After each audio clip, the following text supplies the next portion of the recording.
ગુજરાતના ઉત્તમ શિક્ષકોની ટીમ આપને દ્વાર. તો અત્યારે જ ડાઉનલોડ કરો યુથ એજ્યુકેશન એપ્લિકેશન.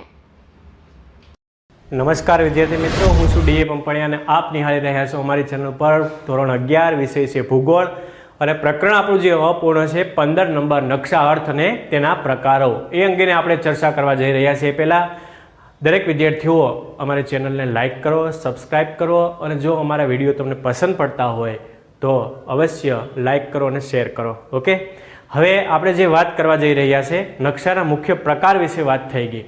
દરેક પ્રકાર અંગે તમને નાના માપના નકશા કોને કહેવાય, મોટા માપના નકશા કોને કહેવાય એ અંગેની ચર્ચાઓ આપણે નેક્સ્ટ પિરિયડની અંદર થઈ. આજે આપણે જે વાત કરવાની છે અને બહુ અગત્યનો પ્રશ્ન મિત્રો, નકશાના મુખ્ય અંગો. જેમ શરીરના જુદા જુદા અંગો છે, કોઈ પણ એક અંગની કમી હોય તો આપણે જાણીએ છીએ કે શું તકલીફ પડે, એમ નકશાના જે મુખ્ય અંગો છે એ 3 મુખ્ય અંગો છે. એમાંથી આપણે પહેલા અંગની વાત કરવાની છે અને પહેલા અંગનો અમુક ભાગ એ અંગે આપણે ચર્ચા કરવાની છે.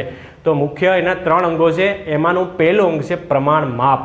કોઈ પણ નકશો છે એ પ્રમાણ માપને આધારે આપણે જે વાત કરી કે પ્રમાણ માપને આધારે નકશાના મુખ્ય 2 પ્રકાર પડ્યા, એક નાના માપના નકશા અને બીજા મોટા માપના નકશા. હવે કોઈ પણ ચિત્રો છે, પોસ્ટરો છે, ગમે ત્યારે આપણે દિવાલ ઉપર ટાંગી દઈએ કે ગમે તે વ્યક્તિ ગમે એ નકશો બનાવી નાખે તો એ નકશાનો કોઈ અર્થ રહેતો નથી વિદ્યાર્થીઓ. પણ એનું ચોક્કસ માપ અને એની જે સંજ્ઞાઓ છે, એની લઘુલિપિઓ છે, એનો ઉલ્લેખ કરવો પડે કે 1 સેમી બરાબર કેટલા, 1 ઇંચ બરાબર કેટલા, બરોબર, 1 ફૂટ બરાબર કેટલા, 1 મીટર બરાબર, 1 કિલોમીટર બરાબર કેટલા, તો જ તમે એ નકશા અંગેનું જ્ઞાન વ્યવસ્થિત પ્રાપ્ત કરી શકો. ઓકે, તો પ્રમાણ માપને આધારે કોને કહેવાય પ્રમાણ માપ? પહેલાં એ આપણે સમજી લઈએ કે પ્રમાણ માપ એટલે શું? પ્રમાણ માપ એને આપણે વાસ્તવિક અંતર કહેવામાં આવે છે. ચોક્કસ એક જે ગાણિતિક ભાષાની અંદર જેનો ઉલ્લેખ કરવામાં આવ્યો હોય, બરાબર, કે દાખલા તરીકે 1 ફૂટની અંદર કેટલા ઇંચ સમાવેશ થાય એવો આપણે કોઈ પ્રશ્ન પૂછે તો આપણને ખબર છે કે ભાઈ 1 ફૂટની અંદર આટલા ઇંચ અને આટલા સેમીનો એ સમાવેશ થાય છે. ઓકે, 1 મીટરની અંદર કેટલા મીટર, 1 મીટરની અંદર કેટલા ફૂટનો સમાવેશ થાય તો આપણે જાણીએ છીએ કે 3.28 ફૂટે 1 મીટર બને છે. ઓકે, તો એના એક ચોક્કસ માપ છે ને પ્રમાણ માપ કહેવામાં આવે. વાસ્તવિક માપ, વાસ્તવિક અંતર એવો શબ્દથી પણ એને આપણે ઓળખીએ છીએ. તો પ્રમાણ માપની અંદર 2 બિંદુ વચ્ચેનું માપ, 2 બિંદુ, આ એક બિંદુ અને બીજું બિંદુ, આ વચ્ચેનું માપ જે છે ને એને આપણે પ્રમાણ માપ તરીકે ઓળખવામાં આવે છે. આનું વાસ્તવિક અંતર કેટલું છે એ માપને આપણે પ્રમાણ માપ. અને વાસ્તવિક અંતર કઈ રીતે માપી છે? એક મેં આ લીટી દોરી દીધી તો એ શું વાસ્તવિક અંતર થયું? નહીં. પણ એને આપણે સંજ્ઞા બનાવવી પડે કે આમાં 1 સેમી છે, બરોબર, એને ફૂટપટ્ટી એમ આપ્યું છે, 1 સેમી લીધું છે, 1 કિલોમીટર લીધું છે, 1 મીટર લીધું છે, 1 ઇંચ લીધું છે. આ બધું જ, અને એ ગાણિતિક ભાષાની અંદર ભૂગોળની નકશા લિપિ ભાષાની અંદર એનો એ સમાવેશ કરવામાં આવ્યો હોય તો જ વિદ્યાર્થીઓ એને પ્રમાણ માપ શબ્દથી આપણે ઓળખીએ છીએ. એટલે 2 બિંદુ વચ્ચેનું માપ અથવા સ્થળો વચ્ચેના વાસ્તવિક અંતર વચ્ચેના ગુણોત્તરને નકશાનું પ્રમાણ માપ કહે છે. સ્થળો વચ્ચેના વાસ્તવિક અંતર, દાખલા તરીકે આપણે કોઈ પણ એક સ્થળ લઈએ કે દિલ્હી છે, બરોબર, દિલ્હીથી મથુરા કેટલું, તો એના તમે રોડ ઉપર એના કિલોમીટર લખેલા, દાખલા તરીકે 150 કિલોમીટર હોય, ઉદાહરણ તરીકે હું તમને આપું છું કે દિલ્હીથી મથુરા 150 કિલોમીટર. એમને એમ કોઈ વ્યક્તિ કહી શકવાના છે નહીં, પણ એનું ચોક્કસ એક માપ લીધું હોય અને એના કિલોમીટર જે માપ્યા હોય, રોડ, રસ્તા અને ટ્રાફિક, જે આપણે નકશાની વાત થઈ ગઈ, માર્ગ પરિવહનના નકશાઓ, એની અંદર એની માપણી કરવામાં આવે છે વિદ્યાર્થીઓ. અને માપને આધારે પછી કે ભાઈ દિલ્હીથી મથુરાનું અંતર આટલા કિલોમીટર છે, આ એનું વાસ્તવિક અંતર થયું, એનું ચોક્કસ પ્રમાણ માપ નક્કી થયું. એટલે અહીંયા કીધું કે 2 સ્થળો વચ્ચેની વાત આવે, 2 બિંદુ વચ્ચેની વાત આવે તો જ્યારે એને માપવામાં આવે તો એને વાસ્તવિક અંતર વચ્ચેના ગુણોત્તરને, ગુણોત્તર એટલે આ બેને ગુણવાનું, 2 બિંદુઓને જે ગુણતા જે વાસ્તવિક અંતર આવે ગુણોત્તરને આપણે નકશાનું પ્રમાણ માપ કહેવામાં આવે છે. ખ્યાલ આવી ગયો? પ્રમાણ માપ એટલે શું કે 2 સ્થળ અથવા 2 બિંદુ વચ્ચેના ચોક્કસ માપના ગુણોત્તરને આપણે નકશાનું પ્રમાણ માપ તરીકે ઓળખવામાં આવે છે. આ વાત થઈ પ્રમાણ માપ. આ પહેલું અંગ છે નકશાનું. માપ વગર કોઈ પણ નકશો તૈયાર થતો નથી. એને આપણે ચિત્રો કહીએ, એને કાર્ટૂન કહેવાય, એને પોસ્ટર કહેવાય, એ નકશા ન કહી શકાય. જ્યારે એની નકશાની લઘુલિપિ ન આપી હોય, જ્યારે નકશાના મુખ્ય અંગોનો ઉલ્લેખ ન કરવામાં આવ્યો હોય, જ્યારે નકશાની સાંકેતિક સંજ્ઞાઓનો જે ઉલ્લેખ કરવામાં ન આવ્યો હોય, ત્યાં સુધી નકશો કહેવાતો નથી.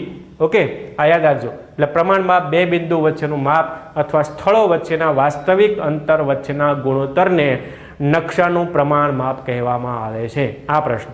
હવે નકશામાં પ્રમાણ માપ દર્શાવતી પદ્ધતિ કઈ? આની અંદર એનો પેટા પ્રકાર છે કે નકશામાં પ્રમાણ માપ દર્શાવતી પદ્ધતિઓ કઈ? તો એની મુખ્ય 3 પદ્ધતિઓ આપણે ચર્ચા કરવાની છે. એક વિધાન પદ્ધતિ. પહેલું છે વિધાન પદ્ધતિ. કોઈ પણ વિધાન કરવામાં આવે, સૌથી સરળ અને સૌથી સાદી અને સારી પદ્ધતિ છે, બધા સામાન્ય વ્યક્તિને સમજાઈ જાય એવી પદ્ધતિ છે જેમાં વિધાન કરવામાં આવે છે.